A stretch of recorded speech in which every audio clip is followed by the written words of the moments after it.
begin by expressing my gratitude and thanks for all of you who have taken the trouble today to come and attend this important press conference, which is being conducted under the auspices of President Salva Kiir Mayardit. First thing to say is that I'm doing this in my capacity as the minister who represents the government in the revitalized Joint Monitoring and Evaluation Commission. But I'm also a member of the committee charged by the President to establish the structures of the government from the national to the state level. And His Excellency the President felt it is our responsibility as government to tell the people of South Sudan today, as we await Monday for the inauguration of the National Legislative Assembly as well as the Council of States. So the first thing to say with the highest degree of honesty is that the revitalized agreement on the resolution of the conflict in the Republic of South Sudan is the most important piece of project and hope for the people of South Sudan. And to say that all the parties to this agreement are very committed to ensure that the agreement is implemented fully despite all the challenges that we've gone through, both economic but also complex implementation of resolutions that require discussion and harmony between the parties to the agreement. The agreement has over 700 articles and more than 2,000 activities. That's things that need to be done to say, yes, I have implemented this particular provision. And some of the articles have not only need money, but also human resource, people who are competent and can implement that particular provision. And that's why sometimes they are delayed, looking for money, looking for the right person to perform that particular duty. But also it's important to realize that the agreement is very complex, very big, complex agreement, which has, at the face of it, 5 partners. That is the former Raiti Gonu, the SPLM-IO, SOA, OPP, and FDs. But in reality, there are 40 or 43 parties in this agreement. So you can see the level of complexity as you go down to the details. So it's very complicated in terms of the requirements for implementation of the provisions, but also complicated in terms of the number of parties that are participants in this agreement. And if you don't achieve an agreement with any one group, you are going to face some issues that may compromise and prevent the agreement from moving forward in a smooth way. So it's important to note that. However, the inauguration of the Parliament and the Council of States on the 30th of this month, which is Monday, marks a tangible progress. And that means we would have implemented 90%, 95% of Chapter 1 would have been implemented. And it's important to underline that. That means the chapter on formation of the structures of the government, 95 of it would have been implemented. That means we have already done appointed advisors, the executive and the ministers of the national government. We've appointed the state advisors, the executive, the commissions, and the commissioners at the state level. Now we have the Parliament and the Council of States. What remains in Chapter 1 will be the national commissions. And we know in the agreement there are 20 commissions that have been identified to be restructured. But in fact, we have more than 20, there are about 31 commissions in total. That means the agreement has not mentioned 11 of them.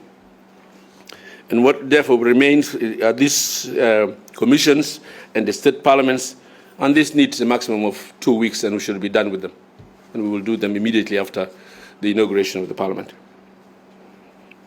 Taman, of course, you know that the TNLA and the Council of States have huge responsibilities in terms of the many laws that are waiting for them, and these are laws that are related to the implementation of the agreement itself, key provisions of the agreement, including the laws for the elections and the laws relating to the constitutional making process, the laws relating to the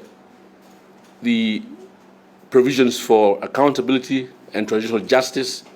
That means the law for the establishment of the Commission for Truth and Reconciliation, the Commission for Establishment of Hybrid Court, and the Commission and the laws for establishment of the Reparation Authority. These are very, very important laws that the government is prepared to establish them.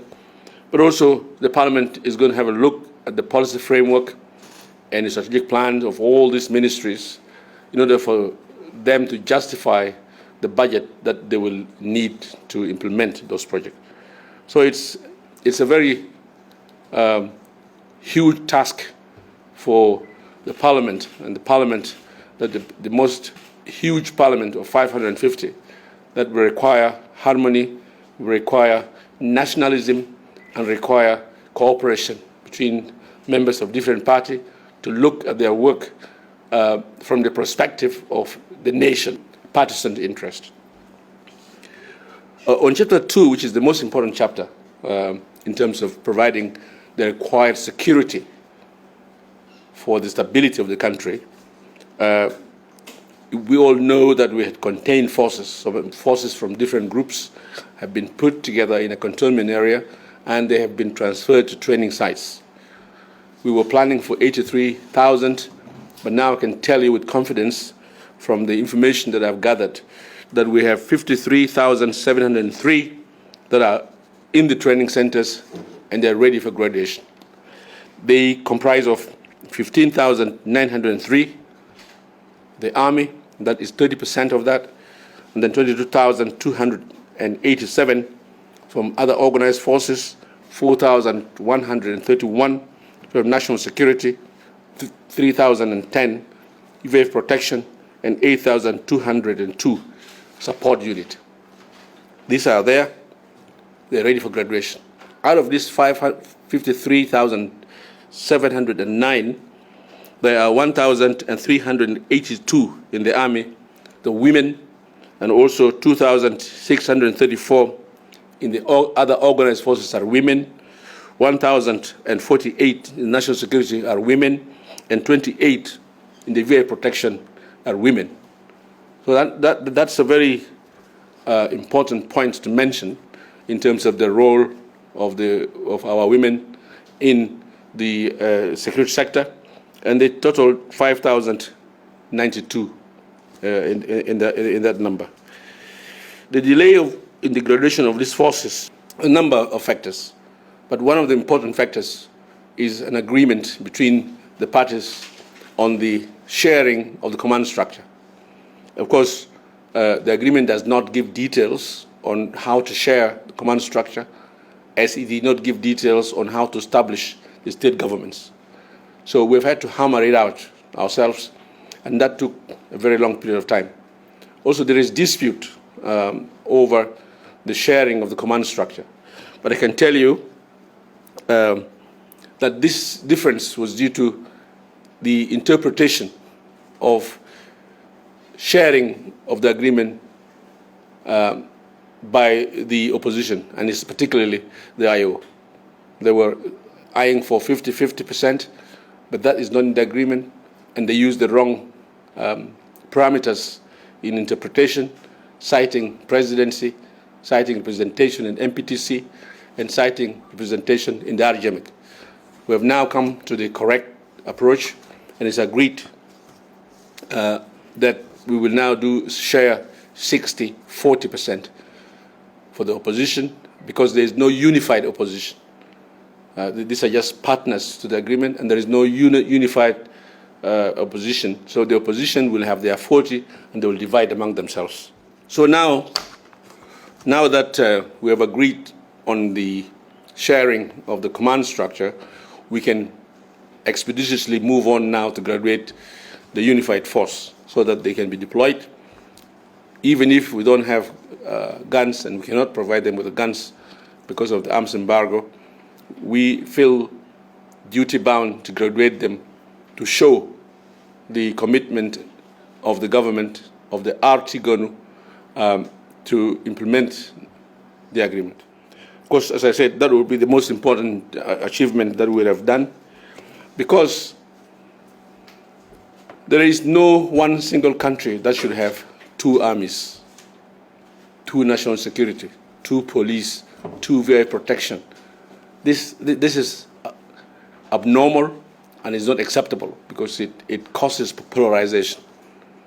So our drive is to create one unified security sector that will be dedicated to the people of South Sudan rather than to a political party or a political group, because that's where people get the feeling of rebellion, because they feel they have an army. But if we have a national army, an army that belongs to you, the people of South Sudan, that means you are protected. Anybody who wants to invade your country externally, they will defend the country. If anybody wants to make a coup outside the constitution, outside the law, they will prevent the country from deteriorating into chaos. So the president says, we are building a sovereign country. We are building South Sudan from anew, a country that never existed, did not have a constitution, did not have laws, did not have governance structures, it was not in control of its economy, it don't have any security for itself. But we interfered with it in 2013, and this revitalized agreement on the resolution of conflict in the Republic of South Sudan is a renewal of our determination to the principles of liberation. The phenomenon of militia creation, an ethnic army, is primitive and not acceptable. And that's the reason we are slowly and consciously implementing this agreement, so that when we have a national army, nobody is allowed to form any militia anymore. That's the critical point where all of you as South Sudanese will feel, now we have a country, because you're not under threat of unknown gunmen, this tribe militia attacking the roads as regional army or as militia, killing people on the street, targeting ethnic groups. That will end with the establishment of our national army.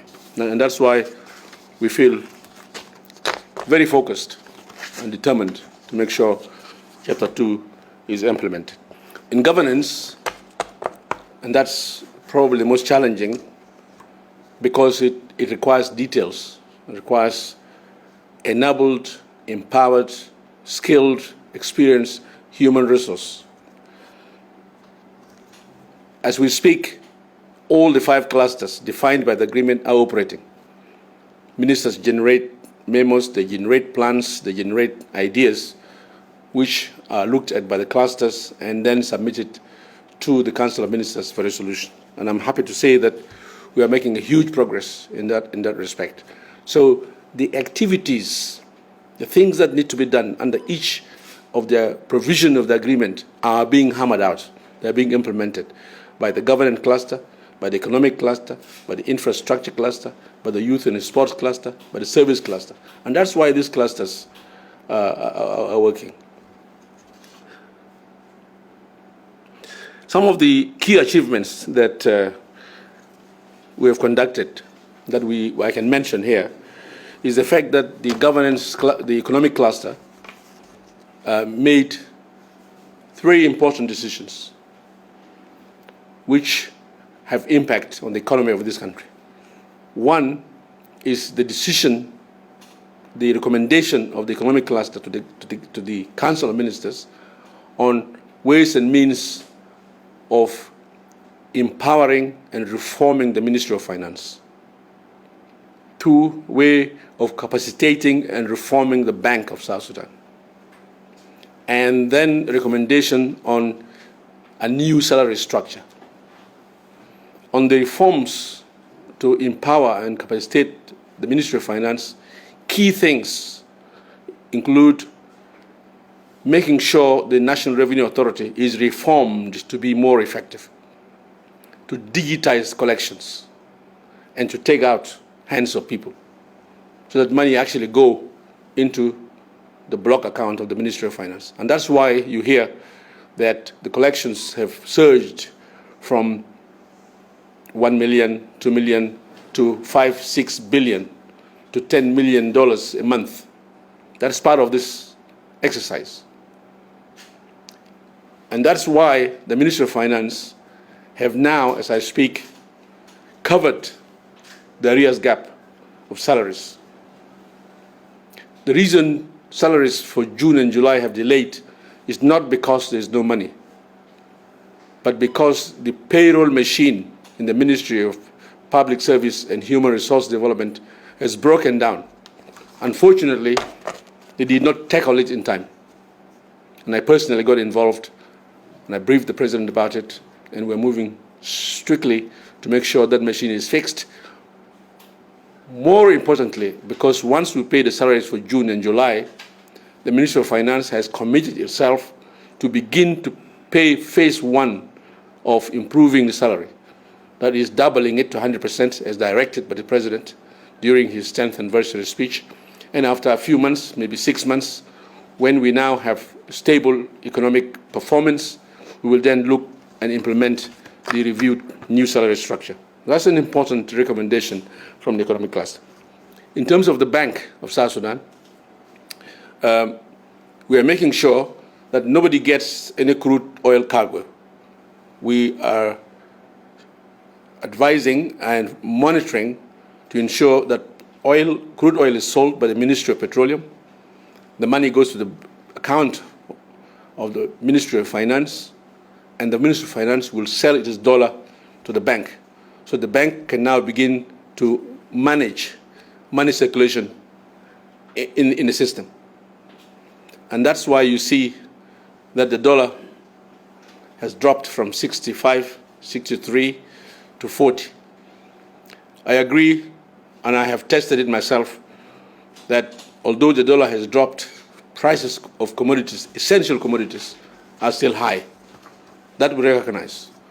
But we are advised by our own economists, as well as our international economic partners, that this is just a matter of time as the demand and supply balance out. The prices will come down. In fact, the national security economic sector tells us that it varies from one trader to the other. Some traders are honest, they will use the current exchange rate. Others are dishonest, they still use the high rate. But that's a matter of time. We prefer not to interfere and use force in the market, because our laws, our mercantile laws, are for free economy. So we want to call on our traders to be honest and to use the right exchange rate for prices in the market. We believe they are nationalists, even if the market is largely controlled by foreigners. We believe that they are here to serve and serve within the context of the law. And we encourage our South Sudanese to also play their role coming to the market and ensure that they do not unscrupulously charge our citizens. We are moving towards development. As soon as the structures of government are in place and we institute effective and efficient governance system, including operational protocols, we move towards development, because we believe the government cannot employ everybody. And we don't want everybody to come to the cities. So if we can develop our roads, secure our countryside, our people will go to cultivate, they will contribute effectively to the economy, they will have the roads they need to bring their goods to the market, and they can freely move without any impediment.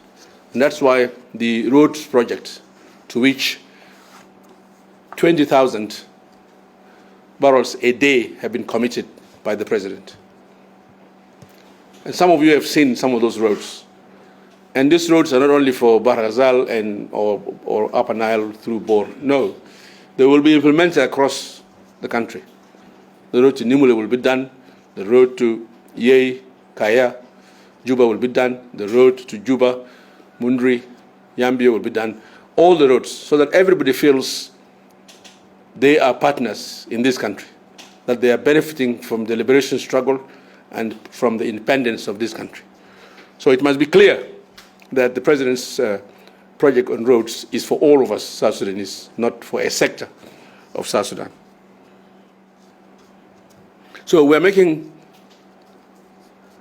slow but sure progress in building South Sudan as a modern country, secure and providing services and upholding democracy. This is why we don't want this agitation that interfere with the election. In 2013, we were supposed to go for election in 2015. Then we had this infamous incident of 15th December. Now with the revitalized agreement on resolution to conflict in our country, we are preparing for elections again, and we don't want anybody to interfere with it, because election simply means we hand over power to the people. We become civilians like ourselves. We then go to ask them to give us power. Then you have the opportunity to elect your own leaders, the people you want as president. Coups are not acceptable in this world anymore. And political agitation has no meaning. It means you are not confident about yourself. You cannot stand before the people and ask for votes. If you are confident, then you wait for elections, rather than cause chaos, interfere with the stability of the country, and affect the life of poor citizens who have no idea about your intentions. As I move to the end, I want to call on the people of South Sudan to be patient and vigilant. We have struggled for freedom since 1947 by our own poor chiefs and the few intellectuals who are there. Our more educated primary leavers and secondary school leavers staged an armed struggle in Nyanyawan in 1955. We signed the agreement of the Addis Ababa Agreement in 1972, and some of them felt that this was not enough. Then we had the Nyanya 2 rebellion. And then the SPLM took over, and we imposed ourselves on the North, on IGAD, on African Union, on the international community to have the right of self-determination, which all of us voted to be free. We did not vote to be free from the North to spoil it ourselves. So I'm calling on you in the most honest manner to be patient and to be vigilant about those who want to spoil this peace that we now have, this peace that have given us the opportunity to fix our country and to build it and to correct our mistakes. I will be remissful if I don't mention some of the things that I hear. I've heard something called PCCA. I don't know what that means. But I've also heard of a number of institutions, like the oil sector and the doctors, apparently threatening strikes. I've heard calls for public disobedience. And these calls are happening only when we are now inaugurating the parliament. That should tell you clearly that these are people who don't want this peace agreement to succeed. And I want to tell you, during the negotiations, it was very clear to us that the so-called non-governmental organizations were being used by some powerful people to turn the peaceful negotiations into a regime change negotiation. They made several ridiculous proposals that we should negotiate President Salva and Dr. Riek Machar out. That did not work. Then they said, oh, we want to have the president as a ceremonial president. And then we would appoint a prime minister of their own. That did not work. Then they said, well, we want a government of technocrats. That did not work either. So it's very important for us to know that the foreign force that want to destabilize our country are at work. And they're using our own sons and daughters who unfortunately are not nationalistic enough to disrupt the implementation of the agreement. And I want to further say that non-governmental organizations are registered by law and they're registered to do a certain function, a defined function. If you go outside the description of your registration, then you're out of the law and the law will deal with you. And if we feel that there are loops in our laws, we will revisit them and fix them. Important to note that. Civil servants are part and parcel of the government. This government is not the government of Salva Kiir. No. It is not the government of Riek Machar or Taban Dengai or Dr. James Wani or Madam Rebecca or Hussein or the Council of Ministers. This is the government of all of us, including our civil servants. If you're a civil servant, you have a contract with the government, and you are managed by laws and regulations that manage the civil servant. If you act otherwise, the same law will also bring you to books. People must be lawful. The country is managed by laws, rules, and regulations.